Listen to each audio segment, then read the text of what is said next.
Hi there. Welcome to Well Read with Justin Chapman. Thanks for being here. Well, this was supposed to be a hot vax summer. We were supposed to be living it up in a reopened society. Instead, we're struggling to fight the Delta variant of COVID, which is much more contagious than the original strain. Mask mandates are back. Required vaccination policies are springing up everywhere. Companies are delaying their return to the office plans. Like, oh, maybe it was too early. Well, yeah, I could have told you that, you goober. Hospitalizations are surging again, up to the same level they were last summer. The vast majority of new cases are in unvaccinated people. People have to keep in mind that while you should still be careful if you're vaccinated, you're at far lower risk than if you're unvaccinated. Florida is setting new COVID hospitalization records. Remember Florida? Remember Ron DeSantis supposedly did better at the pandemic than Gavin Newsom without having to implement as many harsh restrictions and lockdowns? So much for that. The only tools we have for this are masks, social distancing, and vaccinations. This pandemic is surging again because those people who selfishly refuse to get vaccinated. It's not entirely their fault. Those people are being misled by conservative media. What is right-wing media's endgame in trying to convince their audience not to get vaccinated? They're essentially just going to kill off a bunch of their viewers and voters. Trump and his lackeys are trying to claim credit for fast-tracking the vaccine and also convince his base that the vaccine is a bunch of liberal bullshit. You can't have both of those things at the same time. On a related topic, it is truly frightening to see Tucker Carlson broadcasting from Hungary recently and interviewing its authoritarian leader, Viktor Orban. One banner on Carlson's show said, "Viktor Orban believes in families and borders." At another point, he said, "Orban's wall works." In reality, Orban has laid out a blueprint for how to slowly dismantle a democracy. Carlson is sending a clear signal that Orban's brand of maintaining power at all costs is what the Republican Party should do in the US. Trump was just the beginning. He emboldened the right, and they're going to rig the system in such a way through gerrymandering and voter restrictions to get and hold on to power, even though demographically, the Republican Party is in the minority and increasingly so. The left and the non-right need to go on the offensive. Call out creeping crypto fascism when we see it. And it's going to take different factions of people working together, forming coalitions. Just like there's not a racist who's mad at a racist light, like, this guy's not racist enough. People on the left have to stop getting mad at each other. Enough friendly fire. We're self-dividing so the right can conquer. We need to focus on combating mis and disinformation, not taking shots at allies for not being enough of a purist. Okay, let's move on to some things that are more fun. UFOs and cartoons. UFOs are now openly discussed by the US government, though they call them UAPs, or unidentified aerial phenomena. They've admitted they don't have an explanation for a number of sightings of UAPs/UFOs. They released a very vague report in June, but this will be something to keep an eye on moving forward. They know more than they're letting on. Also, the creators of South Park, Trey Parker and Matt Stone, signed a $900 million deal recently for 6 more seasons of the cartoon on Comedy Central and 14 South Park-related movies on Paramount Plus.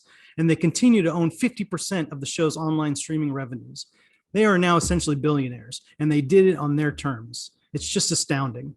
Fun fact, I played Trey Parker as a kid in the movie Basketball in the late 90s. Matt and Trey made this unique South Park self for me, showing Stan, Kyle, Cartman, and Kenny lounging poolside in front of the Hollywood sign. Pretty rad. Let's take a look now at snapshots of international, national, and California news.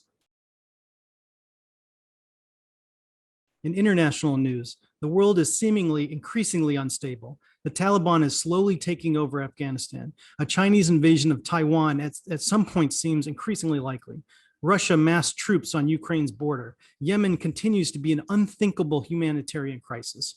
The Myanmar military has taken over by force again. Haiti's president was assassinated. Israel and Hamas erupted in conflict again. Colombian and Cuban security forces have cracked down on protesters. Lebanon is in an economic down spiral. Ethiopia is in the middle of a civil war. There were riots in South Africa because its former president was imprisoned. India just went through COVID hell, and border tensions with China and Pakistan are high. In national news, we're inching closer and closer to an infrastructure bill. Well, two, actually. If the first, roughly $1 trillion bipartisan bill, which covers physical infrastructure like roads, bridges, etc., passes in the coming weeks, Democrats say they'll move swiftly on the second $3.5 trillion bill, which focuses on human infrastructure, childcare, education, healthcare, climate action, and the like. But that's only if all 50 Democrats in the Senate and the razor-thin majority of Democrats in the House stick together, which is not a certainty. There are already signs of defections, but you never know until it's over. I personally love watching the technical details of these bill negotiations playing out. The wheeling and dealing and posturing that's going on. Maybe it's not for everyone, but if you're paying attention, it's actually pretty fascinating to watch. Will these bills get passed? They have momentum right now, but momentum is a funny, fickle thing. So I always try to stay realistic and then be surprised when things do work out. In California news, the drought is back and it's worse than ever. If you live in California, do your part to reduce your water use. It's only going to get worse before, if it gets any better. Let's patch in our guest, a good friend of mine, originally from Washington, D.C., named HawaH. HawaH, thank you so much for coming on the show. It's great to be here. It's good to see you, Justin, after so many years. You too, yeah. So HawaH is an artist, author, spoken word poet, educator, yoga instructor, community organizer, and nonprofit leader. He has dedicated his life to teaching about solutions to violence and ways to peace, and has traveled to over 42 countries to facilitate interactive workshops, host dialogues, perform poetry, teach yoga, and speak with those interested in creating a caring, sustainable, and equitable world. I met HawaH in 2003 at a people-to-people conflict resolution summit in Colorado. He was my group instructor and we connected immediately. I remember he was teaching us that money is actually meaningless. And he asked me for a $20 bill, which I handed to him, and he proceeded to rip it in half. And I didn't flinch, but shrugged and said, it's just paper. And he knew then that we were speaking the same language. And in the years that followed, I visited him in DC a number of times, attended a restorative yoga retreat he hosted in West Virginia, and traveled with him up the East Coast to rural Massachusetts, where we did a 10-day silent meditation retreat called Vipassana. Also of note, in 2006, HawaH helped to direct an arts-based interfaith peace and conflict resolution project to India, Kashmir, Pakistan. He is the prolific author of such books as Trails, Trust Before Suspicion, Escape Extinction, Zero Oneness, and The Poetry of Yoga. HawaH recently announced that he is stepping down as executive director of the organization he founded in 2000, One Common Unity, a nonprofit that breaks cycles of violence and builds a nonviolent culture and compassionate, healthy communities through the transformative power of music, arts, and peace education. So HawaH, why don't you start off by telling us what is One Common Unity and what inspired you to create it originally? Sure. It's the story about the dollar bill or the $20 bill, Justin. You're going to get me in trouble over here for my teaching methods. Sometimes, we invest a lot in education, and $20 can go a long way in teaching a lifetime lesson. There's a quote that I love, a Cree prophecy that says after the last tree has been cut down, after the last river has been poisoned, after the last fish has been caught, only then will we realize that money cannot be eaten. And I think if I remember that day in 2003, I mean, that was a long time ago, but if I remember correctly, I might have even given each of you a piece of the paper and asked you to eat it, if you were so inclined, and to see how that sustained you. But it was definitely like meant to be a deeper life lesson around like where do we put our values? Mhm. What do we value? And you all were young, you were in high school, so it was really meant to be a $20 lesson in the Cree prophecy. Mhm. And this really deep question, existential question around meaning and our search for meaning and our quest for happiness, and whether it's money that makes us happy, or if it's the relationships and the people in our lives. Um, it is true. I started a nonprofit organization back in the year 2000. We work at the intersection of preventing violence through arts. We do very innovative work around restorative justice and transformative justice.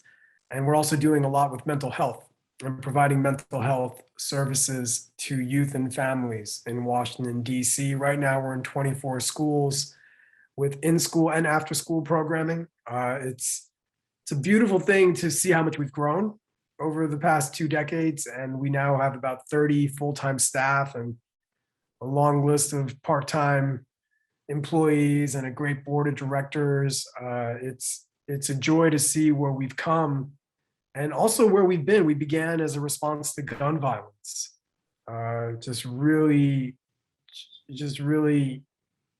devastating gun violence that was plaguing the neighborhoods and continues to. In fact, the rate of homicide and gun violence today in some of our urban centers is as high as it was 20 years ago. And in these ways, sometimes I do feel like, uh, like I haven't done enough and that our work has not been as successful as I would like it to be.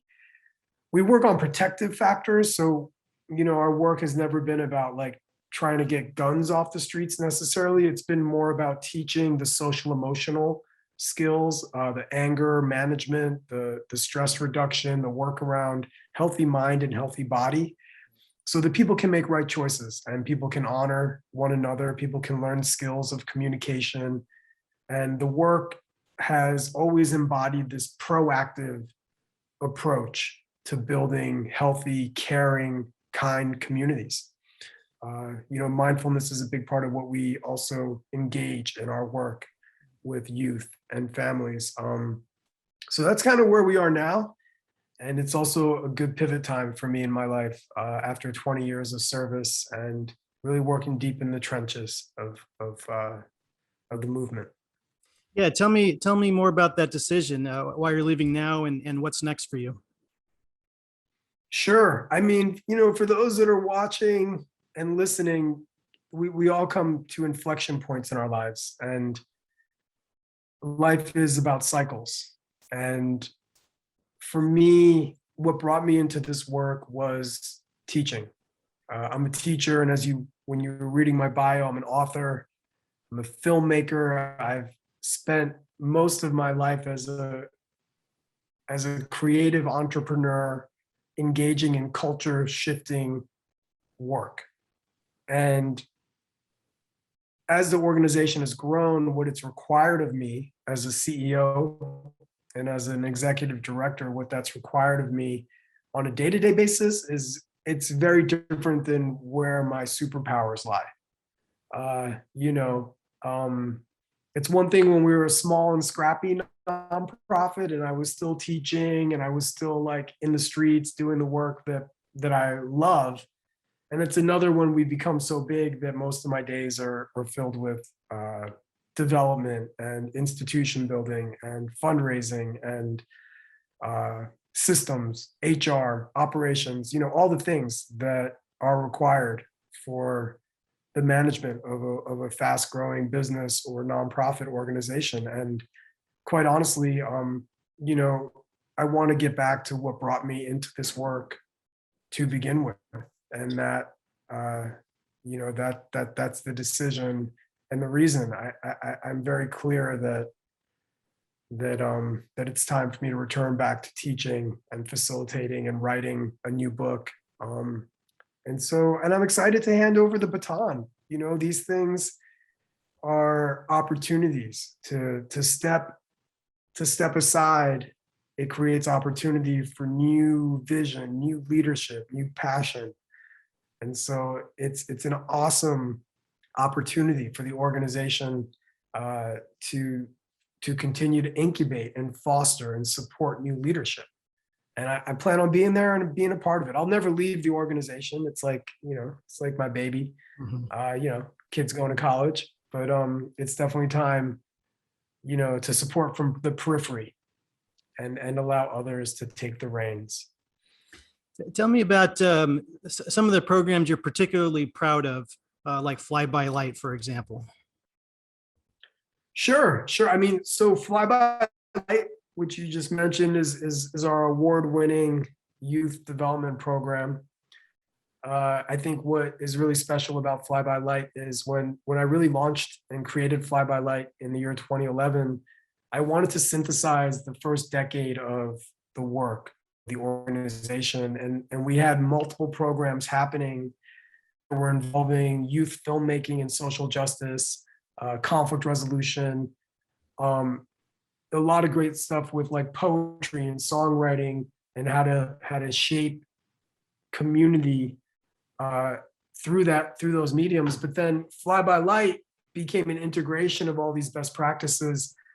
And within Fly by Light, we also included a part of environmental leadership, which involved rites of passage ceremony with young youth in DC that have not spent much time out of the inner city. And so we continue to, even to this day, we have an innovative program that the National Park Service even named one of America's best ideas back about 5 years ago. But we take urban youth into national parks. We take them for 5-night, 7-night overnight retreats where they go through deep ceremony with indigenous elders. They go through sweat lodge ceremony, rites of passage, a lot of grief and trauma circles, sitting around a bonfire, playing drums and making music, looking up at the stars, swimming in a river, just experiences that can be really transformative and life-changing for a young person that's never had that opportunity in their life.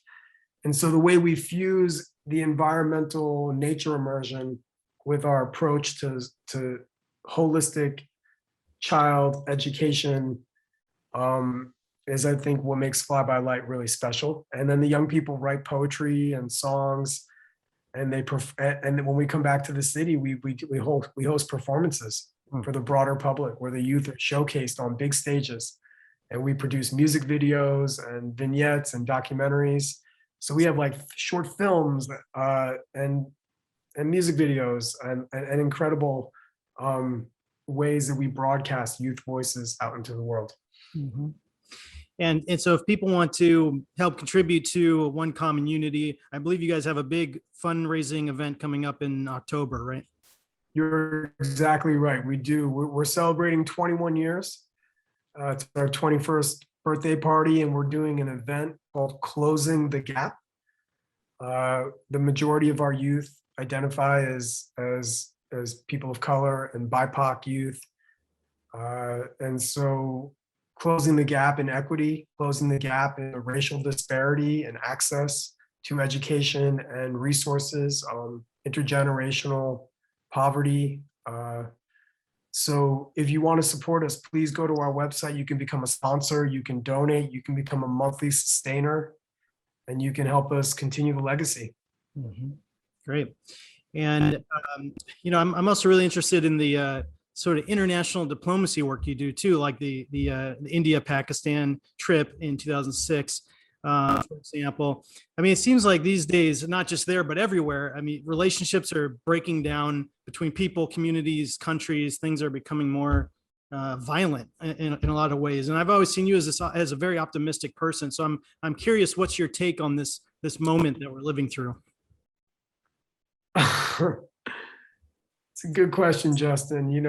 Even my optimism sometimes is curtailed.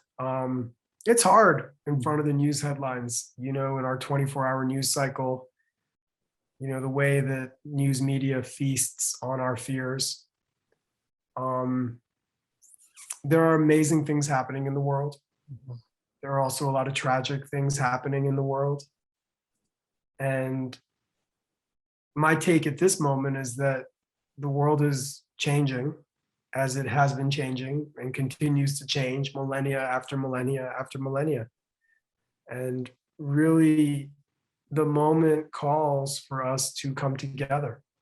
And in a world that's becoming increasingly polarized because of the fast-paced sort of finger twitching social media and just kind of like 2-sentence bullet points that keep us at very surface level conversations, there is a deep need for dialogue that is rich and containing opportunity for reflection. And I think if we can provide those spaces for dialogue through education, I really think that the sky is the limit for what we can do in being stewards. I think stewarding our natural resources for future generations is one of the most important things that we can do at this time. Mhm.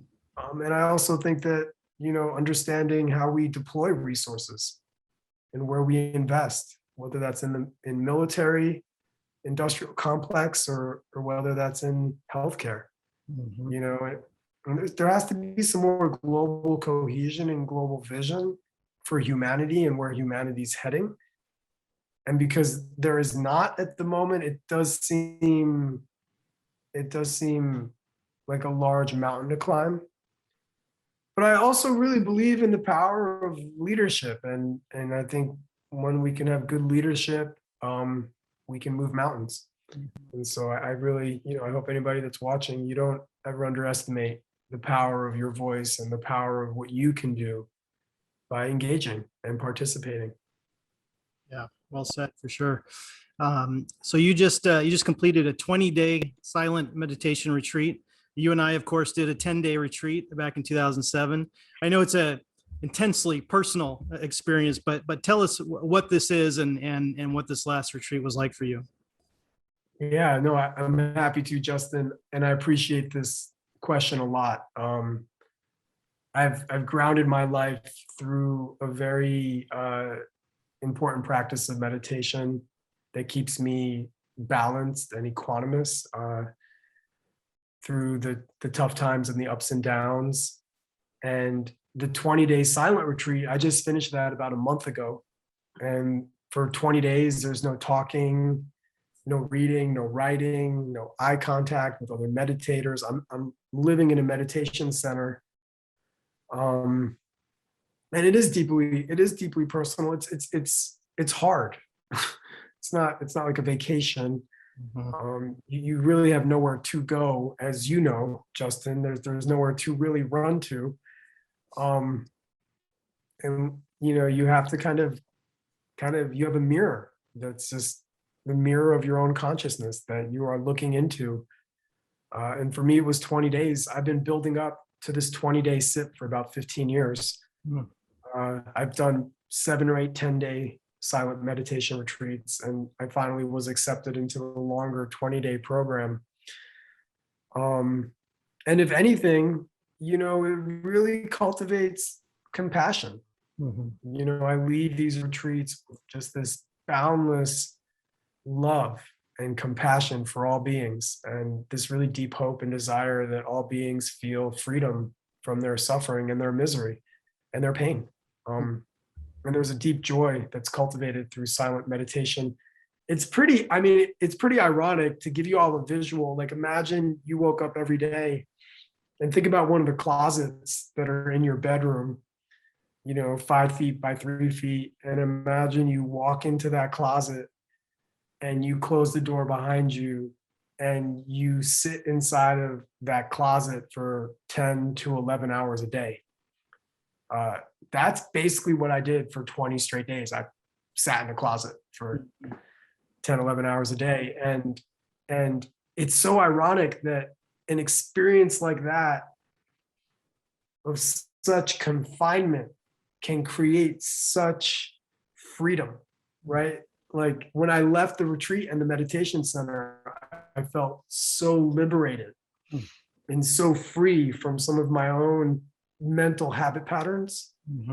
And it is ironic that it takes, for me, it took putting myself in this small room every day to really deconstruct the mind, to let the mind disintegrate and dissolve, and to figure out where the mind is stuck, and then to unstick it, if you will. That process is liberating. And so there's like discipline that's required sometimes to discover freedom. Right.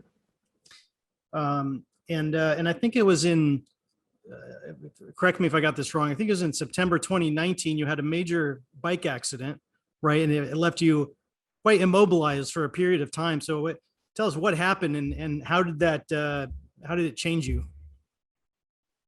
Yeah, no, I did. I had a bike accident in 2019 where I suffered a break of my intertrochanter, which is my hip. In layman's terms, I broke my right hip, which is the center of gravity and pretty much of movement. My right leg was immobilized for months. I couldn't walk. I was laying in bed and, had to teach myself how to walk again slowly through the coming year. Mm-hmm. And I'm an embodied individual, as you know, Justin. I'm a practitioner of movement. I'm a yoga teacher, but I'm also like a martial artist and kung fu practitioner. So I really process a lot through my body. And so it was very humbling to be immobilized and to feel so much pain. Like my hip is half titanium now. I got a titanium rod running down my right leg. And like the amount of pain I was in was beyond what I thought was even humanly possible to experience. I also was, needing opioids and Oxycontin to help me with the pain and manage the pain for a couple of months. And that was really scary. Mm-hmm. I've never had to use an opioid like that before for pain. And I understand now why we have a national health crisis. Because as I was weaning myself off of them, I felt my body. I observed my cravings. Mm-hmm. I was like, wow, this is really strong stuff. It's powerful. It's really, really something to look at. So, I mean, for me, Justin, the bike accident was really humbling. And it also opened my eyes to the able-bodied privilege that I've walked around with my whole life. I spent couple of months when I finally got back on my feet. I was on a walker, with the 4 wheels and kind of holding the walker and moving around. And then I was on a cane, moving really slow. I'm always looking for like the accessibility entrances. Mm-hmm. And it really, like, I never look at someone in a wheelchair the same again. Mm-hmm. And it really helped to put into perspective the privilege I've had my whole life of being so physically active. So yeah, that's intense. And it was almost like you went into a lockdown before the rest of society went into a lockdown, right before everyone else went into lockdown for COVID. And so then also finally, you've written a number of books. You've always been a prolific writer. What are you writing any new books or any new projects? Tell us about that. Yeah, I'd love to. I've been putting the finishing touches on the first draft of my new book. It's called The Soul of a Crisis, and it's prose and poetry reflecting on 2020. But I started in 2019 when I had my bike accident, and just kind of like really, really unraveling and peeling back the layers of crisis. And how do we move through crisis? How do we manage our health and our emotions and our relationships in crisis? The book reflects on racism and spiritual bypassing. It reflects on philanthropy and wealth disparity and poverty. It reflects on wildfires and climate change. And it's sort of a rhythmic ceremonial dance through the layers of 2020 in 2021. And I have a first draft that I'm finishing right now. If somebody's listening and you're a publisher, I'm actually shopping it around right now to publishers and trying to get some feedback on my manuscript for it. I'd love to hear a passage from your manuscript. I'll read a couple of pages of this. It's called this chapter is called Choking. I've been choking on my words and tears for days, trying to keep it all in and together. I've been struggling with the words. I watched the murder multiple times, late at night, as you. I ingested interviews, news clips, and commentary, welled up with pain in my chest. For weeks, sleep would not arrive. Nightmares, common. I was triggered by gunshots, bikers, and masks. I was triggered when somebody instructed me during a meditation session to hold my breath. They said I should breathe in the pain of the world to transmute it into whatever is the opposite of pain. What is the opposite of pain? I didn't know. But what I did know was that I had no more room for any more pain to go. I had no more breath to give. So it all just exploded inside of my aching chest. It was like cascading dominoes. I was triggered every time I saw a police officer. I was triggered by colleagues and roommates. I was triggered by dogs running off their leashes. I was triggered by words that normally would just roll off my tongue. What is the virus? What is the crisis? What is the trigger? We put on masks to prevent infection and disease. We wear masks to prevent ourselves from breathing in or breathing out dangerous particles. Fires are raging across the lands. We wear masks because blowing in the wind is the inexhaustible ash of bodies in the cremation grounds. The Amazon and the California wilderness are both burning. I wonder if they know each other's story. We wear masks to keep the ash from disintegrating redwoods, pines, firs, and eucalyptus trees from entering our lungs. Thick smoke and smog. The skyline is lost. Birds' nests have become kindling for the flames. Ants are running as fast as they can from hot embers and coals. We wear masks because we can no longer see the sun. Masks now have multiple purposes. Wildfires should unite us. But instead, there's argument over whether we have adequately prepared for the horrors that are looming and incinerating land. Tell the hurricane that climate change is not really happening, and its eyes will gaze back at you with a blank stare. It is not calculated, and it is not fury. This hurricane does not need glasses to see where it is going. It just goes without a map or care of street signs, bridges, or any traffic that might be in the way. And then it keeps going. That was great, man. Thank you. I love that. What is the opposite of pain? That was a great line. Thanks. Well, thanks so much. So people can pay attention to your website, HawaH.us, right? To Yep. find out when that's coming out and your other work. Well, HawaH, thank you so much for your time. I really appreciate you coming on the show and telling us about your work at One Common Unity. And I just want to say also that you've always been inspiration to me personally since we first met. And the time we've spent in DC and meditating and on retreats, it's always been very meaningful. So I just thank you for that. I appreciate you, Justin. And I'm glad we're in touch after 17 years. And I'm looking forward to staying in touch for the rest of it. Absolutely. Keep doing what you're doing. Keep shining. Thank you. Appreciate that. Thank you all for tuning in.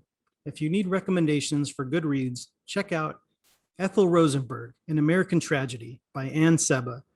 This new book revisits the old story of Julius and Ethel Rosenberg, who were put to death by the electric chair in 1953 for passing secrets in the mid-40s about the development of the atomic bomb from the US to the Soviet Union, who was ostensibly, at the time of their alleged actions, an ally in World War II. The book takes a closer look at Ethel, who really had no evidence against her that she participated in her husband Julius's espionage. The prosecution, the US government, led in part by Roy Cohn of McCarthyism fame, who later counseled a young Donald Trump, tried to use charges against Ethel as leverage against Julius, but neither of them broke. They called the government's bluff. Instead, Ethel's own brother, David Greenglass, and his wife, Ruth, the ones who actually stole the secrets, concocted false stories about Ethel's involvement as a way to avoid responsibility for themselves, with coaching from Roy Cohn. Ethel, who was a mother to 2 young boys, remains the only woman put to death in this country for a crime other than murder. Her crime, for which she lost her life at the age of 37, was being married to someone who believed that if the United States should have the power of the atomic bomb, it shouldn't be the only one, at a time when communist hysteria reached a fever pitch in this country. Also check out This Is Your Mind on Plants by Michael Pollan. The book takes a deep dive into 3 plant drugs, opium, caffeine, and mescaline. Pollan experimented with all 3 drugs, wrote about his experiences, and looked at them through historical, scientific, philosophical, literary, and personal lenses. Ultimately, the book asks its readers to reconsider the whole notion of what a drug even is. It's an important conversation now that the end of the failed and disastrous war on drugs is in sight. Pollan spoke at a Vroman's bookstore event recently, and I wrote an article about it in Pasadena Now. So check that out if you're interested in learning more. Also check out Zero Fail, The Rise and Fall of the Secret Service by Carol Leonnig. This Washington Post reporter takes a deep dive into the federal agency tasked with protecting the president and documents all the ways it fails that mission. Some anecdotes in the book, such as fence jumpers who somehow make it all the way to, and in one case inside the White House while armed, are just stunning. Plus a historical look at the agency from when it was formed after the Civil War to investigate financial crimes for the Treasury Department, to Congress and the American people's resistance to strengthening the service even after multiple assassination attempts and successes on US presidents, to its recent fuck-ups from the Clinton era to the Biden era. Okay, before we go, let's check in with our senior toddler correspondent, Sienna.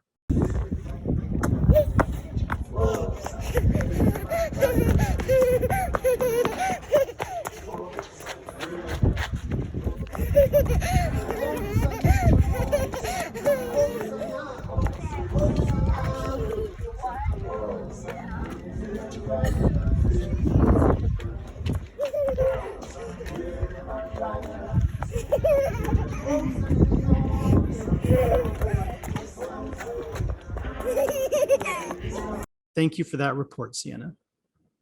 That's it for this episode. Thanks for watching. Stay tuned for new episodes of Well Read once a month. You can find this show on YouTube and the Pasadena Media TV channels and streaming apps. I'm Justin Chapman, signing off. Learn more about my work at justindouglaschapman.com and sign up to receive my email newsletter to get updates on what I'm working on at justinchapman.substack.com/subscribe. And remember, a life well read is a life well spent. So go read a book. Till next time.